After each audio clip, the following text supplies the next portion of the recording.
Oi, gente, companheiros, companheiras, mais uma vez, programa Elucidações Espíritas para você no celular, para você internauta.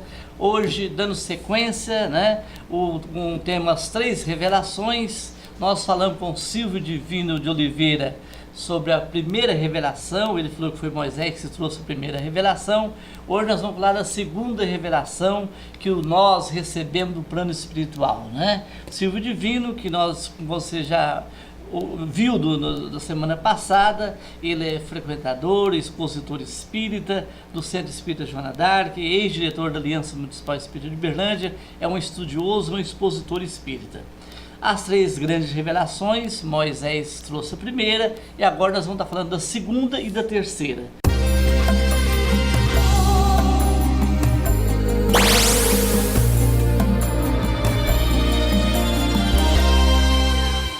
Silvio, quem trouxe para nós a segunda revelação? A segunda revelação da lei divina é a revelação de Jesus, o Divino Mestre, Ele é o centro das revelações. Ele é a revelação que trouxe a revelação mais importante. Jesus é o divino benfeitor das nossas almas, o pastor das ovelhas que somos nós, desgarrados da casa do Pai. Ele recebeu a missão de guiar o planeta Terra, de ser o governador espiritual do planeta Terra, e está conosco desde o início do surgimento da Terra há 4,5 bilhões de anos atrás. Jesus já estava conosco quando a Terra se desprendeu da nebulosa solar. Desde esta época, Jesus já é o grande Espírito que Ele se revelou e vem se revelando e que nos prometeu ficar conosco até a consumação dos séculos. Silvio, então que Jesus foi que acompanhou, administrou a vida de Moisés no planeta Terra com a primeira revelação. Foi necessário ele então vir, ele pessoalmente, o governador do planeta, o dirigente, vir pessoalmente no planeta Terra? O Moisés não deu seguimento ou faltava alguma coisa para acrescentar?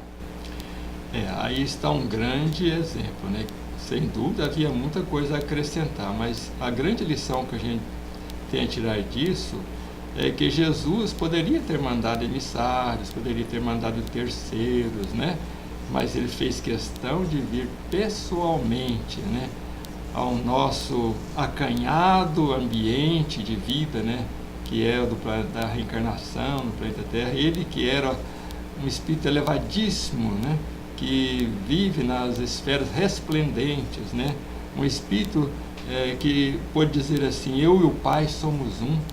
No entanto, ele, na sua humildade, na sua grandeza, veio até nós pessoalmente nos trazer o seu Evangelho, a Boa Nova, para os nossos corações. Então, aí mais aumenta a nossa gratidão, e a nossa referência a esse grande Espírito, nosso tutor divino, o tutor da nossa evolução espiritual.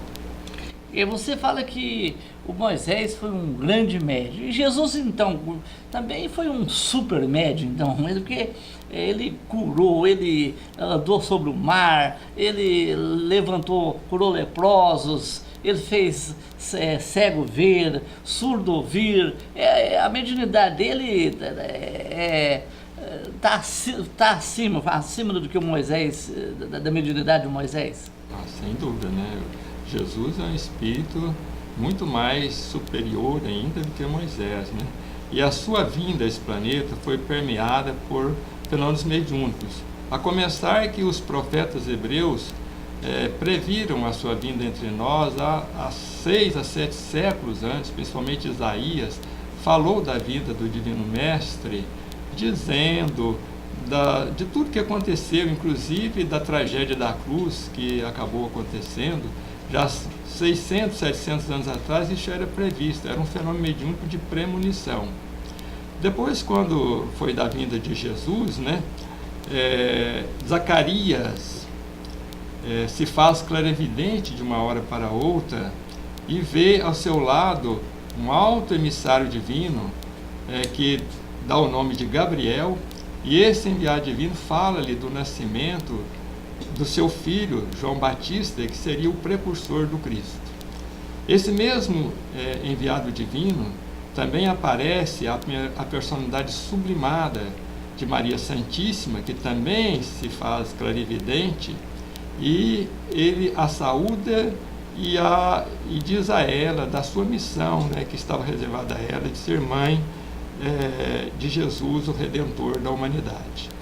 Mais tarde, Jesus nasce saudado pela voz dos anjos, que são vistos e ouvidos por pastores médiuns, os quais são inclusive conduzidos à estrebaria, né, à manjedoura onde Jesus nasceu, guiado por vozes espirituais. Vê-se aí a questão mediúnica presente. Mais tarde, como você se referiu há pouco, Jesus, na sua missão, na realização do seu trabalho, ele demonstrou ser portador de uma mediunidade curadora de mais alto nível, né? Curou leprosos, paralíticos, restituiu a vista cegos, né? Curou obsessões dos chamados endemoniados daquela época, que nada mais eram do que obsediados, né? Doentes mentais. Ele tinha grande ascendência sobre os espíritos obsessores que atuavam nesse processo. Depois também da desencarnação, da tragédia da cruz que aconteceu, Jesus também aparece aos apóstolos em diversas ocasiões. No caminho de Emaús, no cenáculo, né? Propicia a Tomé que possa tocar as suas chagas. São todos fenômenos mediúnicos de alta transcendência. Um deles também que nos chama muita atenção é a sua aparição após o terceiro dia, chamado dia da ressurreição, domingo da ressurreição, que ele aparece também a Maria de Magdala, que também se faz clarividente, né? Ela que era uma ex-prostituta, né, reconduzida à vida digna pela influência de Nosso Senhor, é escolhida para ser a primeira a ver Jesus depois da sua morte, sendo ela então, né, ela expoente da notícia, né, da ressurreição do Cristo, da sua vitória sobre a morte. Então são todos fenômenos mediúnicos muito importantes. Silvio, qual a principal diferença? Né? Porque Moisés, a primeira revelação. Qual a diferença da segunda revelação que Jesus trouxe? Há uma diferença entre uma outra e a outra? Sim, uma das grandes diferenças que nós devemos destacar é a questão do Deus. O Deus de Moisés era um Deus terrível, o Deus que se impunha pelo medo, né? Era o Deus dos exércitos, era um Deus que determinava, por exemplo, aos reis de Israel, que quando de suas vitórias sobre os inimigos, que eles não fossem poupados, que fossem mortos todos, homens, mulheres, criancinhas e até os próprios animais fossem mortos. Isso está lá no livro de Samuel, quando ele reprova a atitude de Saul, rei judeu, por não ter cumprido essa ordem de matança geral. Quer dizer, evidentemente, como nós dissemos, que não era Deus que se comunicavam, eram espíritos, né? Porque é impossível pensar que Deus daria uma ordem dessa, né? Agora, o Deus de Jesus é o Deus Pai Nosso que está no céu, um Deus de amor, um Deus de misericórdia, um Deus que ensinava o perdão aos inimigos, que nos ensinava a orar por aqueles que nos perseguem. Enfim, o Deus de Moisés era para ser temido. O Deus de Jesus é um Deus para ser amado. A diferença está aí. É muito grande. Tanto é que a adúltera teria que ser apedrejada, não é isso? E Jesus já fala o contrário, né? Então, assim, interessante essas colocações. Mas disse Jesus também que ele não veio destruir a lei de Moisés, né? Não veio destruir, mas então como é que fez? Continua a lei de Moisés que ele não veio destruir. Aí ele colocou outra em cima da lei de Moisés. Sim, é importante essa pergunta, né? Porque Jesus realmente disse que não vinha destruir a lei. Agora, a lei que Jesus disse que não... A lei que ele falou é os 10 mandamentos. Seria. A lei é os 10 mandamentos. Essa é a lei divina que Jesus aprovou, né? Continua sendo válida nos dias de hoje, plenamente atual. Agora, a lei de Moisés, porém, a lei humana que nós referimos naquele primeiro programa, né, na semana passada, essa lei, ele a reformulou profundamente. Se não, vejamos alguns exemplos. Na lei antiga dizia assim, olho por olho, dente por dente. Jesus disse, amai os vossos inimigos, fazei bem aos que vos odeiam, orai pelos que vos perseguem e caluniam. A lei antiga dizia que a mulher adúltera devia ser apedrejada.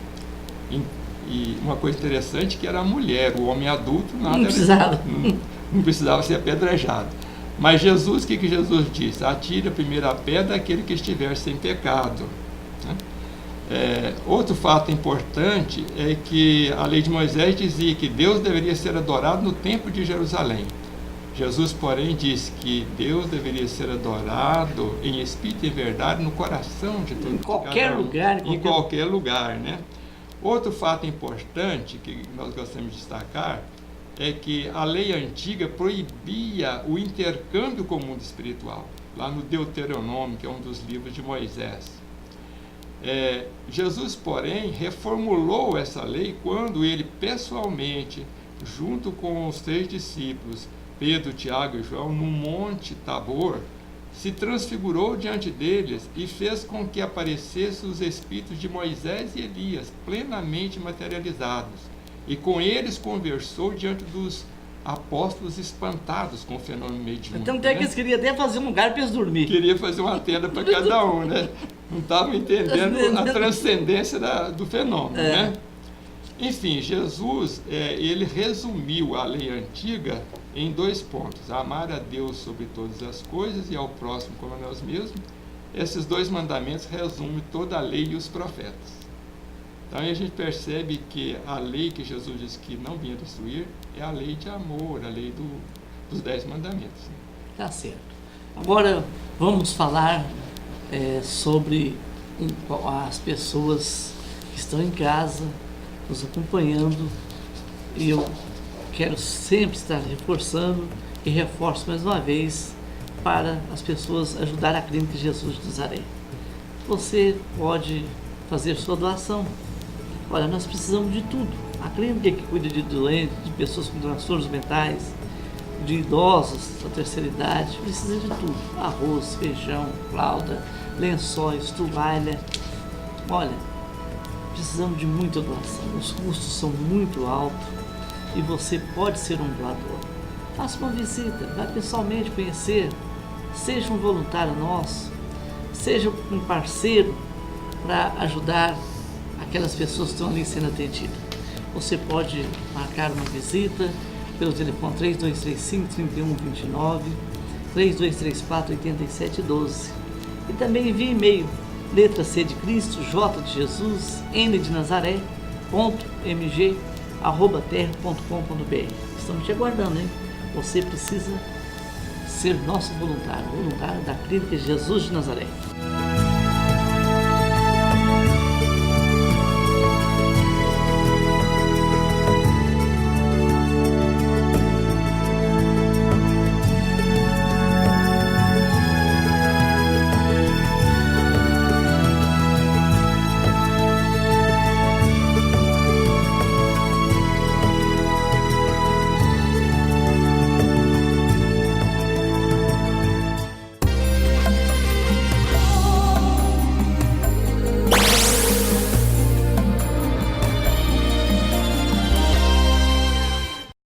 Voltando então, falar sobre as 3 grandes revelações. Semana passada falando da primeira, que foi Moisés.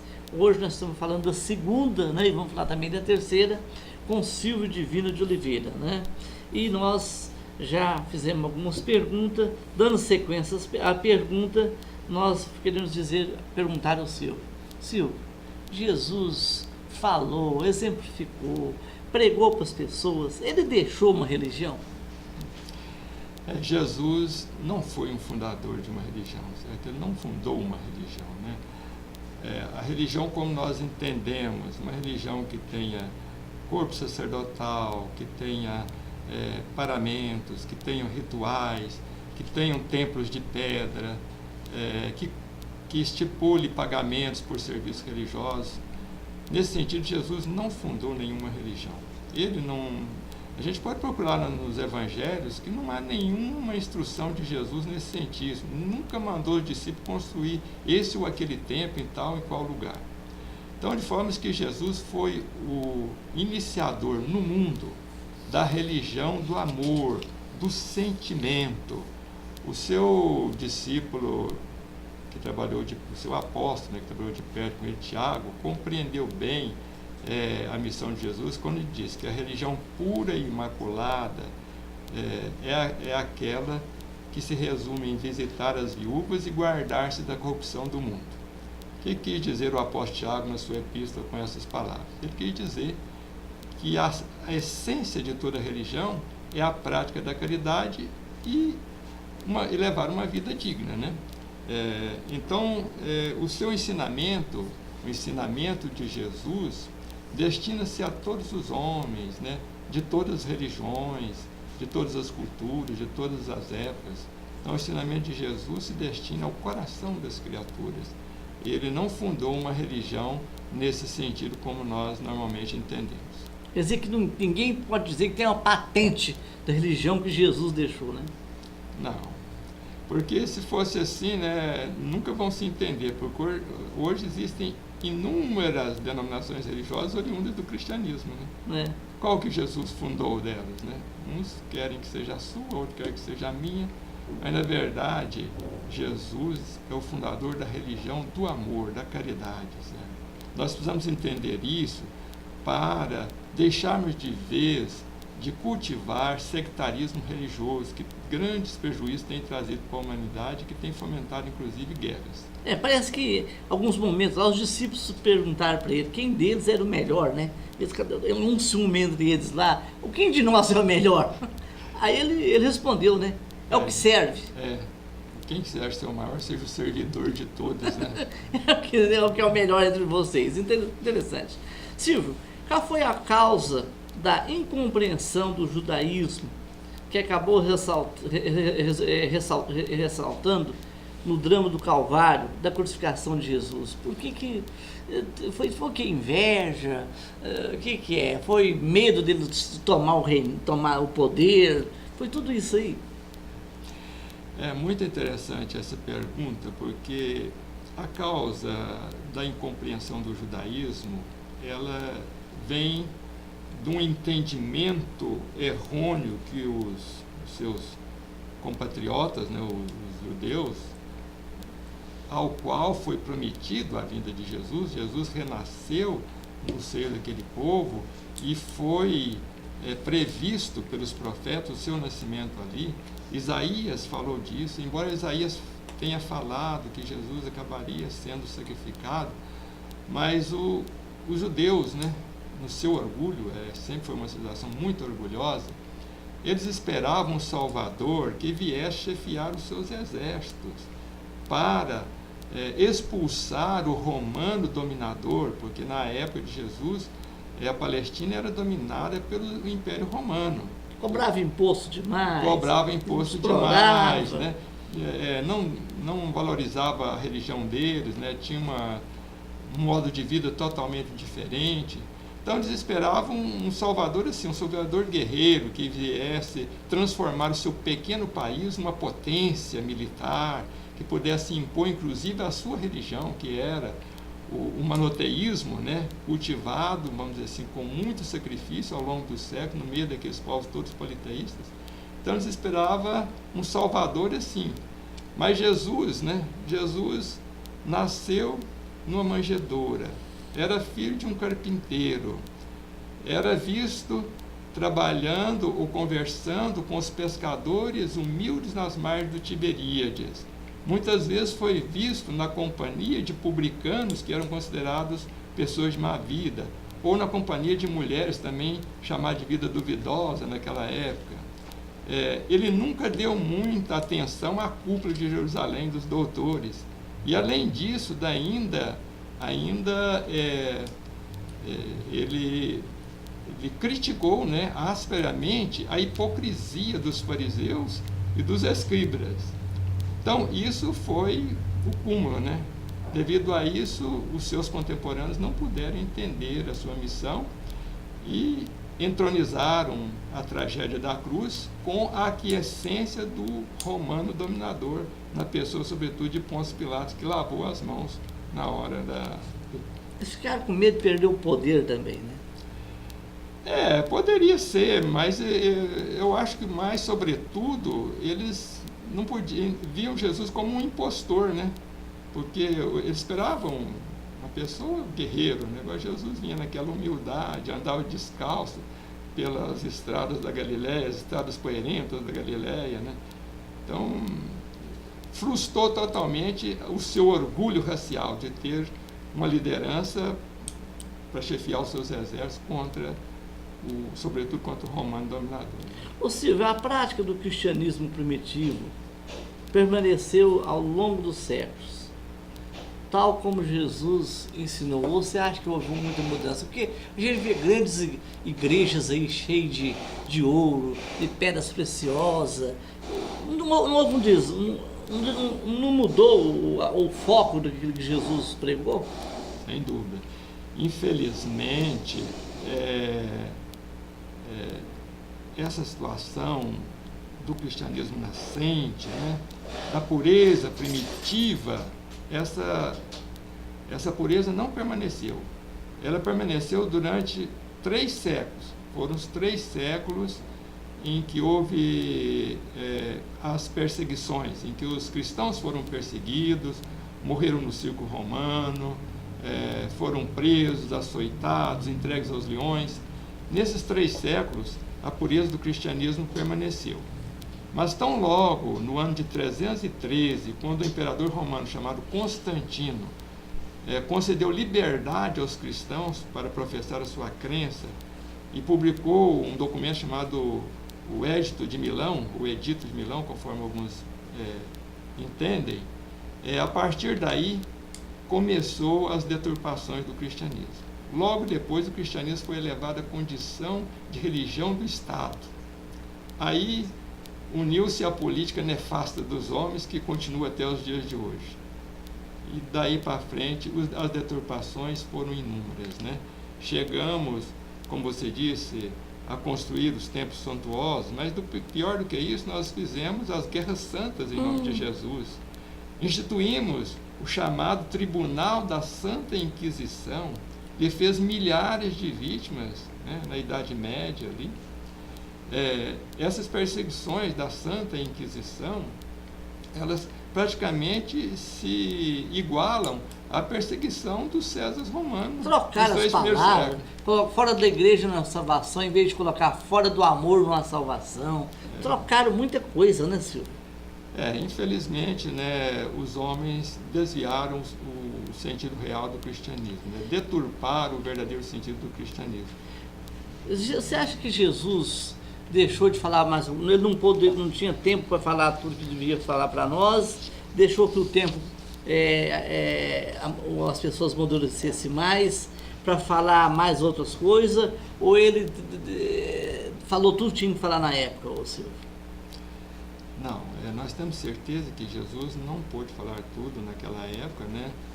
Devido ao conhecimento das pessoas. Da nossa situação evolutiva, não poder suportar tudo, né?